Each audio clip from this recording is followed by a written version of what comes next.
యెహోవాయే దేవుడని తెలుసుకొనిడి. మొట్టమొదటిది కమ్, రెండవది నో. తెలుసుకోండి. ఏమని తెలుసుకోమంటున్నాడంటే యెహోవాయే దేవుడని. యెహోవాయే దేవుడని తెలుసుకొనిడి. నోయింగ్ అనేది ఎప్పుడు కూడా మనల్ని డూయింగ్ లోనికి నడిపిస్తుంది. Unless otherwise we know God we can't worship. ఆయన ఎరగకుండా ఆరాధించలేము. ఆయన ఏమై ఉన్నాడో తెలుసుకోకుండా, ఆయన వ్యక్తిగత అనుభవంలోనికి మన దేవుడు మన జీవితంలోకి రాకుండా ఆయన ఆరాధించడం అనేది అసాధ్యమవుతుంది.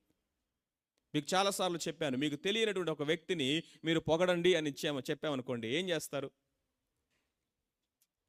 మీకు తెలియని వ్యక్తిని పరిచయం చేయండి అని చెప్పామనుకోండి, ఏం పరిచయం చేస్తారు?